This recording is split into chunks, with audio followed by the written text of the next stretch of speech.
기도하겠습니다. 우리는 행복한 예배자입니다. 우리는 경건한 예배자입니다. 할렐루야.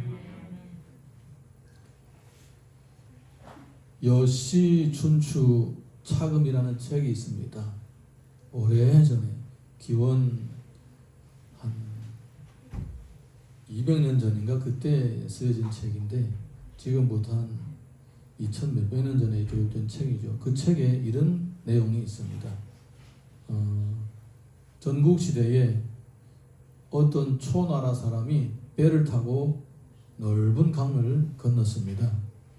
그런데 그 배가 강 한가운데 갔을 때에 실수로 자기가 가지고 있었던 귀한 검을 강에 빠뜨려 드렸습니다. 신족하게 손으로 탁 잡았는데 못 잡고 그만 퐁당 강물에 빠져버린 거예요. 함께 배를 탄 사람들은 모두 다 너무나도 아까워했습니다. 그냥 보기만 해도 아주 소중하고 귀한 그런 검이기 때문입니다. 근데 그 사람은 검을 다시 찾을 수 있다라는 표정으로 아주 자신만만했습니다. 그래서 몸에서 휴대하고 있었던 작은 칼로 지금 강 중에서 지금 가고 있는 배에다가 표시를 하나 해놨습니다. 그러면서 하는 말이 이 배가 부두에 도착하거들라 내가 이 표시를 따라서 강물에 내려가서 찾으면 아마 검을 찾을 수 있을 거야. 이렇게 얘기를 했습니다. 여러분 그 배가 부두에 도착하면 과연 그 검이 그 배에다 표시하는 그 자리 밑에 와 있겠습니까? 네, 그럴 일이 없습니다. 무슨 일이 생겨도 그럴 일은 없습니다. 검이 어디에서 떨어졌으면 그 곳에서 찾아야 됩니다. 강 중앙에서 검이 강물에 떨어졌으면 거기에서 배를 세워서 내려서 강 속에 들어가서 강바닥에서 찾아봐야 되는 것입니다. 배에다가 표시해놨다고 해서 검은 그 표시에 따라오지는 않습니다. 사랑하는 성도 여러분, 아브라함은 큰 기대를 가지고 갈대아 우르를 떠났다가 나중에 하란까지 떠나게 됩니다. 갈대아 우르도 하란도 참 살기 좋은 곳이었습니다. 그가 가나안 땅에 들어왔을 때도 가나안 땅은 나름대로 살기 좋은 곳이었습니다. 그런데 그가 발을 붙일 수 있는 장소는 없었습니다. 아무데 가도 그를 환영하는 사람이 없었습니다. 결국은 그는 여기 밀리고 저기 밀리고 가다가는 어디입니까? 베델과 아이 사이 사람이 없는데 벌판에 나무 몇 그루 있는데 거기에다가 장막을 치고 있었습니다. 그러면서 그는 밤에는 하늘의 별을 바라보면서 낮에는 뜨거운 햇빛 밑에서 양들을 지키고 있었습니다. 그런데 이제 그렇게 그럼에도 불구하고 그럴 수 있는 장소조차도 계속 빼앗기고 밀리고 해서 남쪽으로 슬슬 옮겨가는데 마침내 그 땅에 흉년이 들었습니다. 하늘에 비가 안 내리고 이슬도 안 맺혀서 흉년이 들었습니다. 야, 이제는 더 이상 가망이 없다. 아무리 하나님께서 이 땅을 나에게 주셨다고 해도 여기에 있다가는 굶어 죽겠다. 그런 생각을 가지고 애굽으로 내려갑니다. 애굽은 갈대아 우르보다도 하란보다도 더 번창하고 문명이 발달한 곳이기 때문에 정말 그동안에 살아왔던 도시 생활과 아주 익숙한 그런 곳이었습니다. 그래서 그는 애굽으로 내려갑니다. 애굽으로 내려갔는데 아내 사례의 사건 때문에 결국 다시 애굽에서 쫓겨나게 되죠. 가라, 여기서 있지 말라, 쫓겨납니다. 그래서 그는 어디로 가느냐? 하나님을 경배했던 그 자리로 다시 돌아오게 되는 거예요. 출발했던 그 원점으로 하나님을 경배했던 그 자리로 돌아오는 것입니다. 그곳은 하나님과 아브라함과 단독적으로 만날 수 있는 가장 좋은 곳이기 때문에 하나님은 그를 그곳으로 인도하신 것입니다.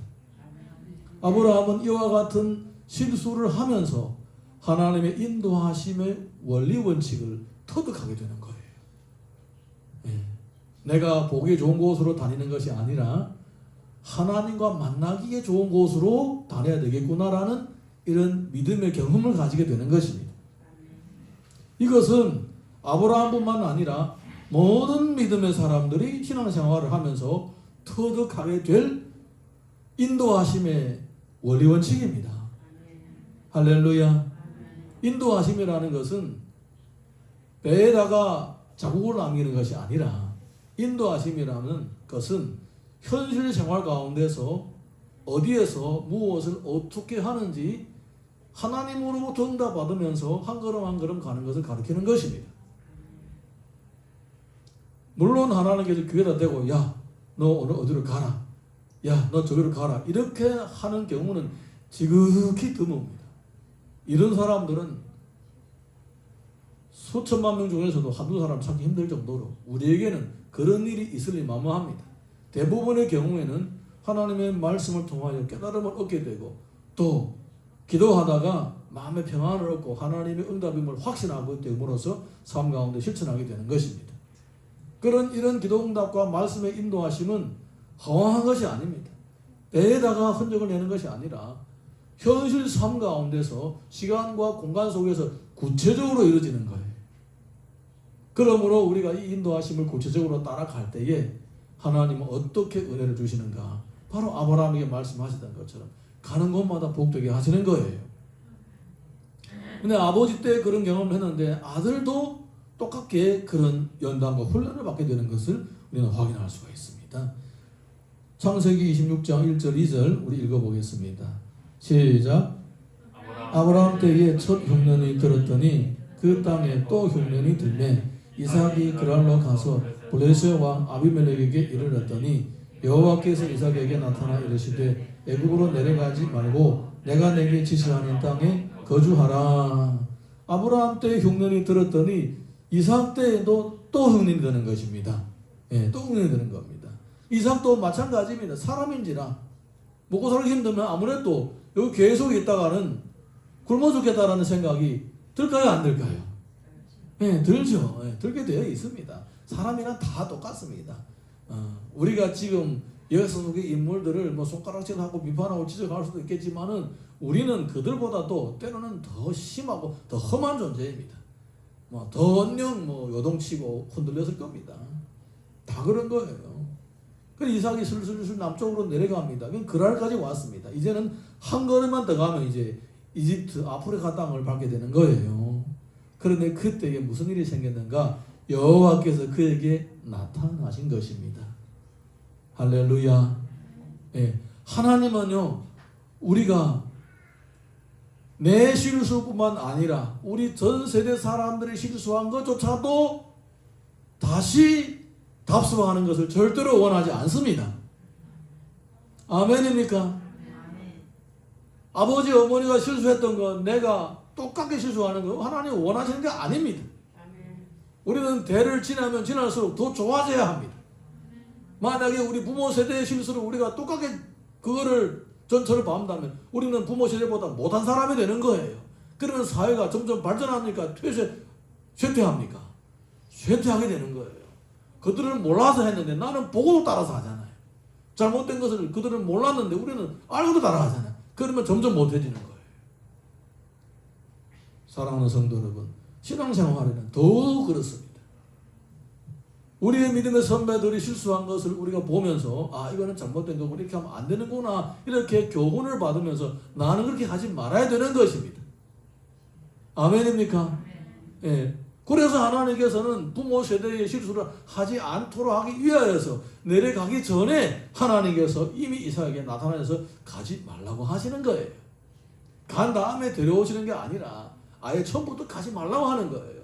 그러므로 여러분, 우리가 기억할 것은 우리에게 믿음의 선배들이 시행착오를 거친 그런 경험들을 우리들에게 보여주는 것은 우리들에게는 더 큰 은혜가 있는 것입니다. 네, 더 큰 은혜가 있는 거예요. 자, 우리 이어서 창세기 26장 3절 4절 읽어봅니다. 시작.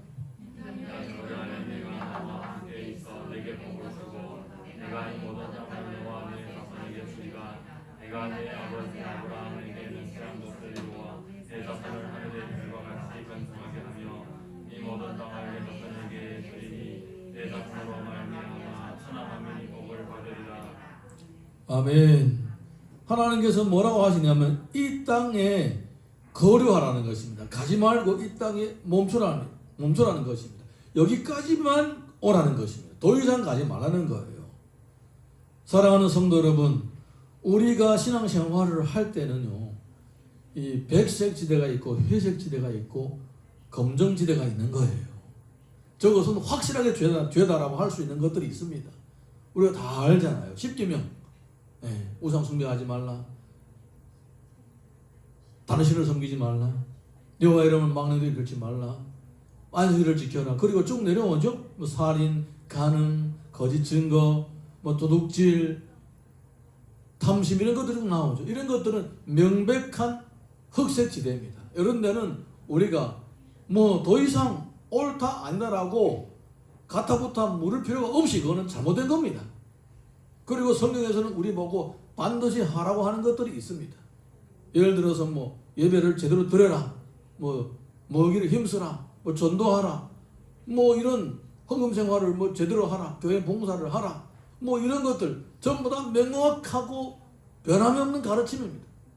그런데 해도 이것이 뭐 이게 죄인지 아닌지 참으로 가리기 어려운 거예요. 예를 들자면 내가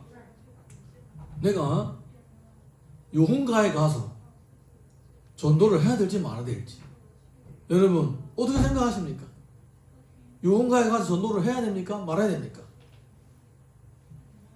도박하는 사람한테 가가지고 전도를 해야 됩니까? 말아야 됩니까? 노르방에 가서 전도를 해야 됩니까? 말아야 됩니까? 이런 것들은 회색 지대입니다. 참 판가름하기가 어려운 거예요. 이럴 때일수록 더욱 기도가 필요하고 하나님의 확실한 인도하심이 필요한 거예요. 하나님은 여기까지 가지 말라고 딱 선을 그어 주십니다. 여러분, 우리가 하나님께서 확실하게 말씀해 주시는 그 안에서 누려도 하나님의 은혜는 넘치고도 넘칩니다. 그래서 우리가 굳이 아리까리한 것까지도 해가면서 옳고 그름을 우리가 삶으로 그것을 경험하면서 부딪히면서 확인할 필요는 없다는 거예요. 나무, 길에 있는 나무에 과일이, 아름다운 과일이 많이 달려 있습니다. 오랜 시간 지나도 아무도 따먹지 않습니다. 그러면 나도 안 따먹으면 되는 거예요. 그게 왜 거기 남아있겠습니까? 하나는 다른 주인이 있기 때문에 아무도 안 따먹는 것이고, 두 번째는 마셨기 때문에 안 따먹을 수도 있는 거예요. 무슨 이유든지 거기 열매가 많이 있는데 아무도 따먹지 않는다면 나도 안 먹으면 되는 거예요. 굳이 그거 따먹어가지고 확인할 필요가 없다라는 거예요. 그와 마찬가지로 하나님께서는 선을 딱 그어줍니다. 여기에서 더 이상 가지 말라. 그날까지만 올 수는 있다라고 해주는 거예요. 여러분, 우리의 삶 가운데 하나님께서 명백하게 거기까지만이라고 선을 그어주는 것은 얼마나 큰 은혜인지 모릅니다. 거기에 넘어서면 실수가 되는, 때로는 죄가 아니다라 해도 실수할 수 있는 거예요. 하나님 인도하심을 확실히 붙잡을 수 있기를 주님의 이름으로 축복합니다. 우리가 주님의 인도하심을 따르려면 그렇게 어려운 게 아닙니다. 하나님께서 하라고 하신 것만 하면 되는 거예요. 그것도 우리가 다 하기에 모자랄 정도로 너무나도 주님 안에서 우리가 해야 할 것들이 많이 있는 것입니다.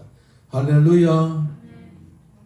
그래서 그렇게 하면 그 아래에서 멈추고 더 이상 가지 않으면 하나님께서는 복을 주시겠다라고 하시는 것입니다. 어떻게 하면요? 멈추면, 더 이상 가지 않으면 복을 주시겠다고 하시는 거예요. 여러분, 하나님의 축복을 받는 것은 그렇게 어려운 일입니까? 어려운 거예요? 왜 답이 없습니까? 왜 대답 안 하십니까? 어렵다고 생각하십니까? 여기에 멈춰라. 그래, 복 주시겠다. 얼마나 간단합니까? 얼마나 명확합니까? 명확합니까? 거기까지만 더 이상 가지 말라. 이렇게 말씀하시는 거예요.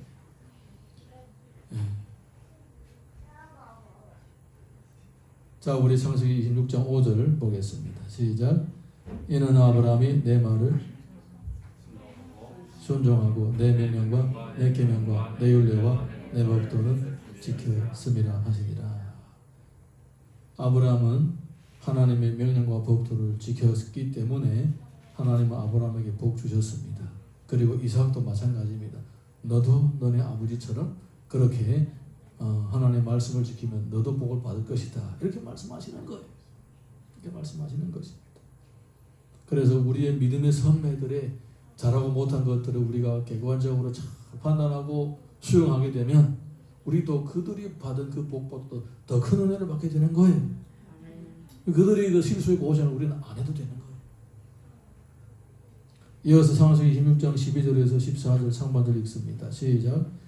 이삭이 그 땅에서 농사하여 그 해에 100배나 얻었고 여호와께서 복을 주심으로 그 사람이 창대하고 왕성하여 마침내 거부가 되어 양과 소가 때를 이루고 종이 심히 많음으로.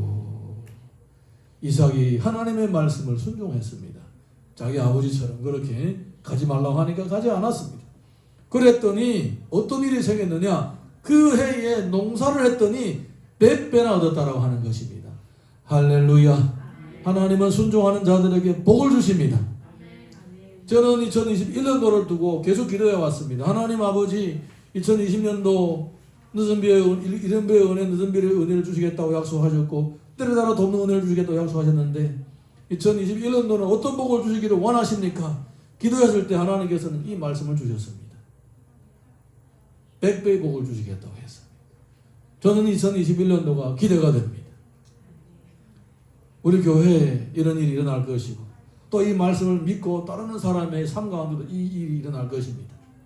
예, 저는 100배의 그 은혜가 이삭에게 임한 것처럼 우리 교회와 또 모든 교회 성도들이 살아가는 삶 가운데도 임할 것이라고 확신합니다. 여러분, 우리 장면을 한번 봅시다. 이삭이 원래는 아버지 따라 목축업을 하던 사람입니다. 그런데 이제 남쪽으로 내려오면서 그날이 멈췄습니다. 그 해에는 자기가 해보지도 않은 일을 해보는 거예요. 농사를 못 해본 거예요. 해보지도 않은 농사를 해봅니다. 그리고 딱 갖고 보지도 못한 새로운 땅을 갖고 보는 거예요. 농사를 해보는 거예요. 이미 그 사람들은 거기서 농사를 오랫동안 했습니다. 근데 그 해에는 다른 사람들은 별로 수확이 그닥지 않았는데 이삭은 100배를 얻은 거예요. 그러니까 다른 사람 농사가 잘 안 돼가지고 겨우 입사리를 하는데 이삭은 농사가 잘 돼가지고 100배를 얻었으니까 이삭이 이 한 농사, 이 농산물이 가격이 확 오르지 않겠어요? 그렇겠죠. 남이 없는데 나만 가지고 있으니까. 그러지 않겠어요? 네, 가격이 확 올라가는 거예요. 그래서 그냥 1년만 지나니까 부자가 되는 거예요.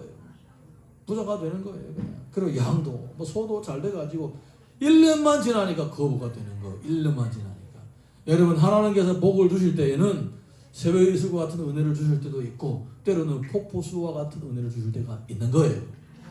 그런데 감당하지 못할 정도로 믿음이 연약하면 하나님은 주시지 않습니다. 감당할 수 있는 믿음을 가질 때야 주시는 거예요. 그릇이 이만한데 여기다가 대야를 갖다 물을 부어봤자야 결국은 남는 게 한 그릇밖에 없는 거예요. 한 컵밖에 없는 거예요. 근데 우리 그릇이 대야만큼 크면 하나님은 대야를 부어주시면 그대로 다 받아들일 수가 있는 거예요. 사랑하는 성도 여러분, 이 주님의 놀라운 은혜를, 이 축복의 원리를 깨달을 수 있기를 예수님의 이름으로 기원합니다. 엄마한테. 아이를 잘 보세요. 아이를 보지 않을 것 같으면 다 나와서 예배드리세요. 나와서 예배드리세요. 아이도 안 보고 나와서 예배드리지도 않고 그러면 그 안에서 뭐 하고 있습니까?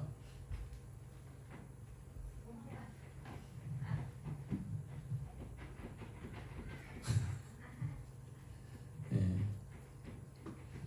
원래는 아이 엄마들이 아이를 낳고 키우는 동안에 믿음이 떨어진대요. 아이를 돌보다 보니까 예배도 제대로 못 드리고 믿음이 떨어진다고 합니다. 수십 년 동안 한국 교회에서 나타나는 현상입니다. 이해를 하지만은 그래도 좀 예배에 집중할 수 있도록 그렇게 했으면 좋겠습니다. 그렇게 1년만 지나니까 거부가 됐습니다. 이게 하나님의 축복입니다. 그렇게 하나님의 말씀을 여기에서 굶어 죽을 수 있는 그러한 위험을 무릅쓰고 거기에서 멈춰서 거기서 머물고 말씀을 따라 순종을 했더니 하나님께서 1년 만에 거부가 되게 하신 거예요. 여러분, 하나님은 이렇게 믿음의 그릇이 준비된 사람에게는 아낌없이 부어주시고 이렇게 어느 순간에 물이 벌렁벌렁 끓는 것은 100도가 되면 갑자기 끓는 것처럼 하나님의 축복의 그 손길이 쭉 쌓이다 80도 90도 되어도 안 나타나다가 95도가 되면 약간 볼록볼록 끓다가 100도가 되면 발랑발랑 끓는 것처럼 하나님이 은혜를 주실 때도 그런 거예요. 지금 은혜를 주고 계시는데 잘 모르겠다. 은혜 없는가 봐. 자꾸 딴 생각하고 이것도 한다 저것도 했다가 확신이 없어지면요 안 끓는 거예요. 네, 축복이 안 나타나는 거예요. 하나님의 손길이 어느 순간에 우리 믿음의 분량이 딱 준비되면 하나님께서 부어주시는 거예요. 할렐루야. 자, 이어서 26장 14절 하반절에서 14절 하반절 16절까지 이거 읽어보겠습니다. 시작. 원래 사람이 어릴 시기 아이가 아버지 아브라함 때에 그 아버지의 종들이 판 모든 음을 맞고 흙으로 메웠더라. 아비멜렉이 이삭에게 이르되 내가 우리보다 크게 강성한즉 우리를 떠나라. 여러분, 하나님을 믿지 않는 사람들은요 우리가 약할 때는 우호적입니다. 약할 때는 우호적이에요. 근데 우리가 강해지면 절대로 우호적이지 않아요. 네. 시기하고 질투하게 되어 있습니다. 그래서 우리가 사람들을 대할 때에 항상 열린 마음으로 잘 대해줘도 감사하고 또 때로는 시기하고 질투해도 섭섭한 마음 가지면 안 돼요. 네. 원래 사람은 다 그래요. 우리 자신을 돌아보게 되면 믿는 우리도 때로는 믿는 사람들이 잘 되면 배 아픈 일이 있는데 안 그래요? 다 안 그런 것처럼 마스크를 끼고 가만히 있어요. 그렇지 않아요. 내 곁에 있는 사람 잘 되면 믿는 사람은 잘 돼도 때로는 이제 배가 쌀쌀하잖아요. 근데 안 믿는 사람은 어떻게 했냐고요. 더한 거예요. 그래서 이해를 하셔야 됩니다. 할렐루야. 그래서 내가 잘 되면 잘된 티를 너무 내면 안 되는 거예요. 잘된 티는 너무 내면 안 되고 그리고 또 너그럽게 다른 사람을 잘 대해주고 또 그렇게 해야 될 줄 믿습니다. 여러분, 우리가 재물이 늘어나는 것만큼 이 품위도 늘어나고 마음 넓이도 늘어날 수 있기를 예수님 이름으로 축복합니다. 그러면 하나님께서 이 사람은 재물을 줘도 제대로 된 곳으로 쓸 수 있고 바로 쓸 수도 있구나라고 하나님께서 판단하시면 아낌없이 부어주시는 거예요. 그래서 결국은 어떻습니까? 거기에서 1년 지나니까 쫓겨나게 되는 거예요. 쫓겨나게 되는 거예요. 여러분, 이것은 하나님의 섭리입니다. 하나님의 섭리예요. 할렐루야. 이 그랄 땅도 이삭이 하나님과 1대1로 대면할 수 있는 가장 이상적이고 적합한 장소는 아닙니다. 그곳은 세상 물질을 이렇게 끌어모을 수 있는 장소가 될 수는 있을지는 몰라도 하나님과 만나기에 적절한 곳은 아닙니다.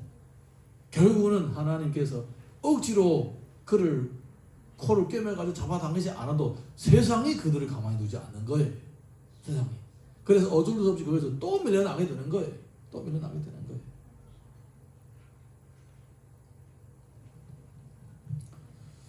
미스터 김이라는 사람이 있었습니다. 최근에 뭐 매체 TV라든가 인터넷 상에서 노인들이 사기당하는 일이 속출하고 있다는 것을 보게 되었습니다. 그래서 자기 귀가 넓은 자기 어머니가 걱정되었습니다. 어머님은 나름대로 노후 자금을 좀 가지고 있고 또 남의 말을 잘 들으니까 걱정스러웠습니다. 어느 사기꾼이 와서 또 사기를 치면 그 노후 자금 조금만 얼마 되지도 않은 노후 자금 다 띄울까 봐. 그래서 집에 가서 어머니에게 이렇게 얘기했습니다. 어머니, 요즘에 그 노인들을 대상으로 뭐 여러 가지 건강식품이라든가 뭐 여러 가지 것들을 통해 가지고 사기를 치는 사람들이 많은데 절대로 그 사람들의 말을 듣지 말고 사기 당하지 마세요.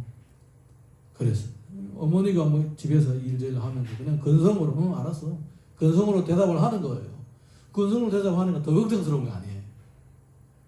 엄마, 그러지 말고 그 돈을 나한테 맡겨. 내가 관리를 해줄게. 그래야 안전할 것 같아. 그랬더니 엄마가 이렇게 쳐다보면서, 야, 너한테 맡기는 거하고 사기꾼한테 뛰는 거 뭐 차이가 있냐?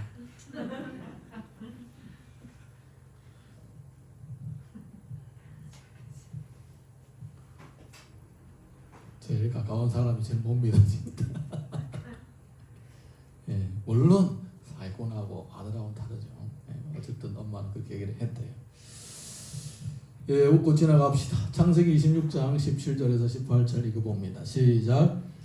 이삭이 그곳을 떠나 그랄 골짜기에 장막을 치고 거기 거류하며 그 아버지 아브라함 때에 판던 우물들을 다시 봤으니 이는 아브라함이 죽은 후에 블레셋 사람이 그 우물들을 메우었습니다. 이삭이 그 우물들의 이름을 그의 아버지의 부르던 이름으로 불렀더라. 이제 다른 곳으로 가니까 따라오면서 계속 우물을 메꾸는 거예요. 따라오면서 그러면서 우리 땅이다 가라, 우리 땅이다 가라, 계속 쫓아내는 거예요.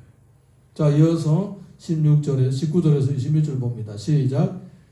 이삭의 종들이 골짜기를 파서 샘 근원을 얻었더니 그날 목자들이 이삭의 목자와 다투어 이르되 이 물은 우리의 것이라 하매 이삭이 그 다툼으로 말미암아 그 우물 이름을 에색이라 하였으며 또 다른 우물들을 팠더니 그들이 또 다툼으로 그 이름을 신나라 하였으며 계속 쫓아오면서 애를 먹이는 것입니다. 쫓아오면서. 그래서 쫓아오면서 우물 먹으면 또 다른 데로 가고 다른 데 가서 우물 파면 쫓아오면 또 가고 계속 가는 거예요. 자, 그리고 22절 보겠습니다. 시작. 이삭이 거기서 옮겨 다른 우물을 팠더니 그들이 다투지 아니하였으므로 그 이름을 르호봇이라 하여 이르되 이제는 여호와께서 우리를 위하여 넓게 하셨으니 이 땅에서 우리가 번성하리로다 하였더라. 마지막에 이르는 곳에 가가지고 파더니 더 이상 찾아오지 않는 것입니다. 이제 멀리 갔으니까. 그런데 가나안 땅이 큰 땅덩어리가 아닙니다. 중국의 한 현 정도, 한 현만한 그런 땅입니다. 그런데 거기 사람들이 바글바글하게 살고 있는 거예요. 항구 도시도 있고, 예, 아시아와 아프리카를 잇는 그 다리아 역할을 하는 지역이니까 상급도 발달했고 그런 곳이에요. 그런데 그런 사람들이 많이 사는 곳인데 이삭이 밀리다 어디까지 밀렸느냐? 사람이 없는 곳으로 밀린 거예요. 그렇게 사람들이 많이 살고 있는 땅에 사람이 없다는 것은 뭘 의미하는 것이겠습니까? 사람 살기 정말로 어렵고 척박한 곳이라는 거예요. 사람들이 가기도 싫어하고 거기 가도 살기 힘든 곳이기 때문에 사람 다 가서 살지 않는 거예요. 결국은 이삭이 밀려서 그런 척박한 곳으로 변두리로 밀려가는 거예요. 그런데 놀랍게도 거기서 샘물을 구해서 팠더니 샘물이 나온다는 것입니다. 사랑하는 성도 여러분, 사람의 눈으로 볼 때는요, 별로 희망이 없는 곳일 수도 있지만은 하나님이 인도하시는 곳은 생각지 않는 놀라운 은혜가 있는 것입니다. 할렐루야. 우리는 지금 모습이 어떤지 중요한 것이 아니라 하나님께서 장차 어떤 복을 주실 것인지 그것도 더 중요한 것입니다. 우리 하루 이틀 살다가 끝나는 게 아니잖아요. 최소한 우리가 평생 수십 년 살아야 되고 우리가 끝나고 또 우리 자녀들이 살아야 되고 그러니까 현재에도 가능성이 있고 이후에도 가능성이 있는 그런 아름다운 축복의 셈이 필요한 거예요. 근데 어떻게 가능할까요? 보이지 않는 셈을 어떻게 찾아갈 수가 있을까요? 하나님의 인도하심이 필요한 거예요. 그래서 하나님의 인도하심이 필요합니다. 르호봇은 아무나 얻을 수 있는 것이 아닙니다. 하나님의 인도하심을 받는 사람이 얻는 거예요. 여러분, 주님의 인도하심을 따라가면서 여러분의 르호봇의 축복을 경험하시기를 예수님 이름으로 축원합니다. 네. 그런데 어떤 일이 또 생겼느냐? 창세기 26장 23절 24절 보게 되면 이런 기록이 있습니다. 시작. 이삭이 여기서부터 브엘세바로 올라갔더니 그 밤에 여호와께서 그에게 나타나 이르시되 나는 내 아버지 아브라함의 하나님이니 두려워하지 말라. 내 종 아브라함을 위하여 내가 너와 함께 있어 내게 복을 주어 내 자손이 번성하게 하리라 하신지라. 아멘. 이봐요. 여기에 오니까 하나님이 그에게 나타나시는 거예요. 나타나시는 거예요. 여기는 샘물이 발견되고 그리고 하나님과 단독적으로 만날 수 있는 가장 적합한 장소입니다. 지금은 황량해 보이고 척박해 보이고 사람들이 오지 않는 곳이지만은 샘물만 있으면 충분한 가능성과 미래가 있는 곳이라는 것입니다. 이 감추어진 축복이 있는 거예요. 감추어진 축복. 이 감추어진 축복은요, 하나님의 인도하심을 받는 사람만 얻을 수 있는 거예요.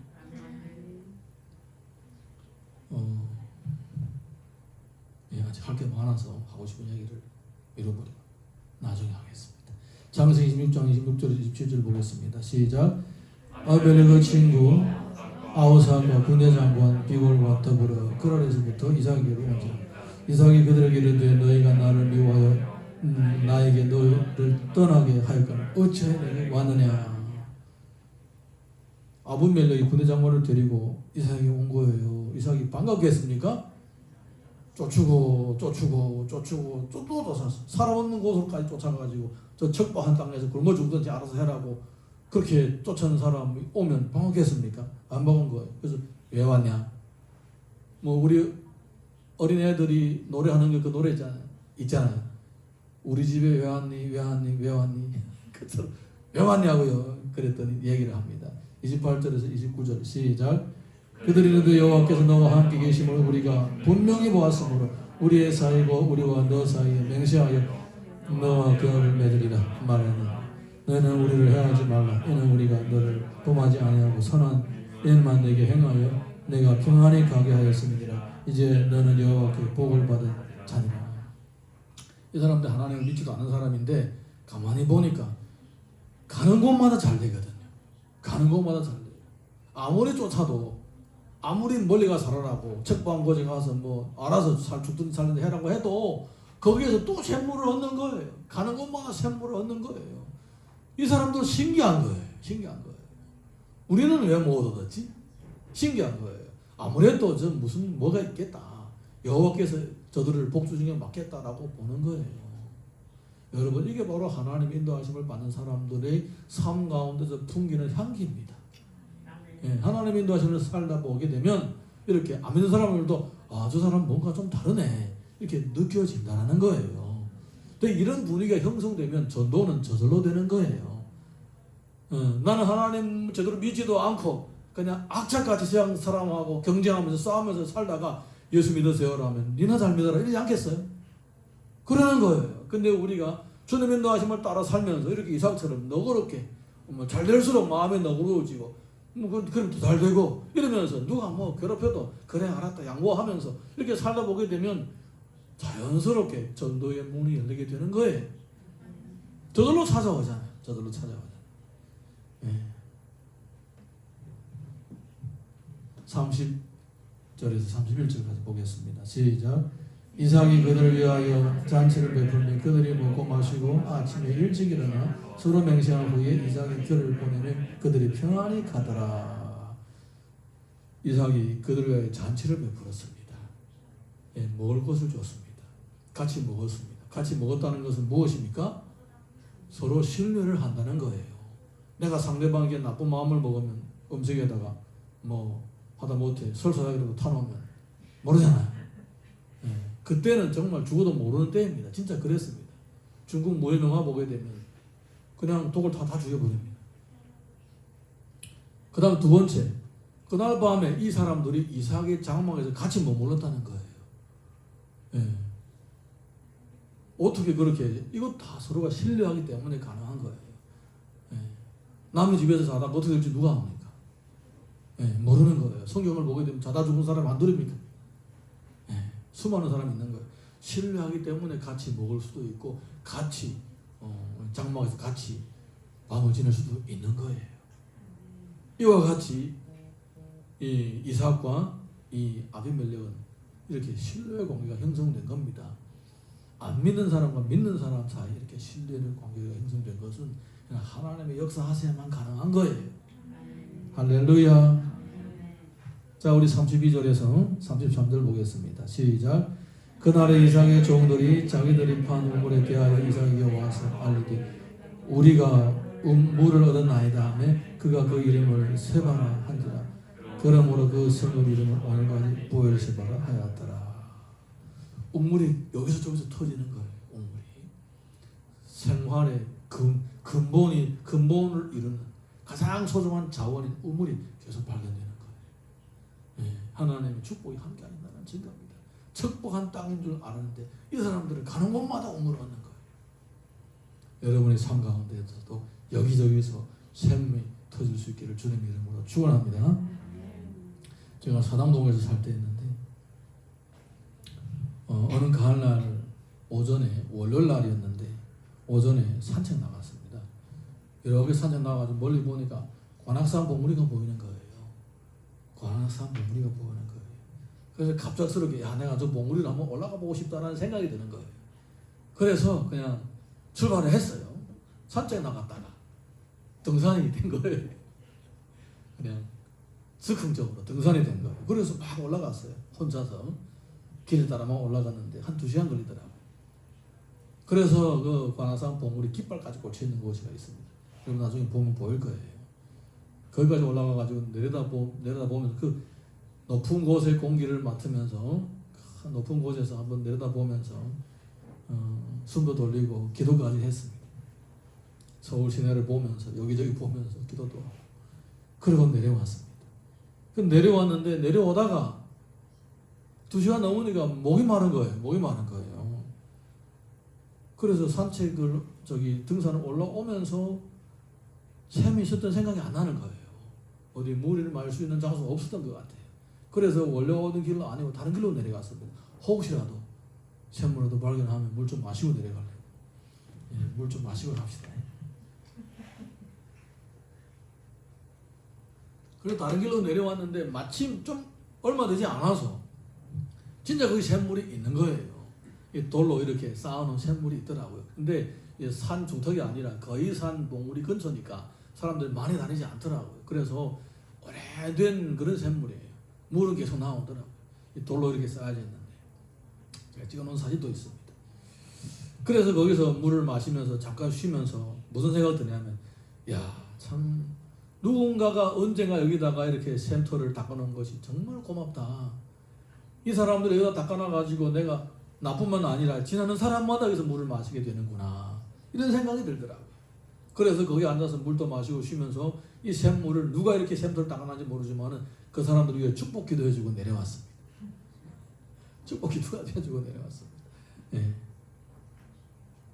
여러분 우리 앞에 있는 믿음의 선배들이 닦아놓은 믿음의 터는 이 시원한 샘물과 같은 거예요.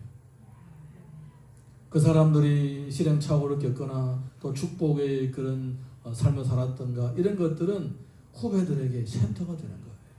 우리는 그 사람들이 살았던 그 모습들을 보면서 어떤 것은 옳고 어떤 것이 틀린 것인지 우리가 판단할 수가 있게 되고 좋은 것을 받아들일 수가 있게 되는 것입니다. 아브라함은 애굽으로 내려갔다가 올라왔습니다.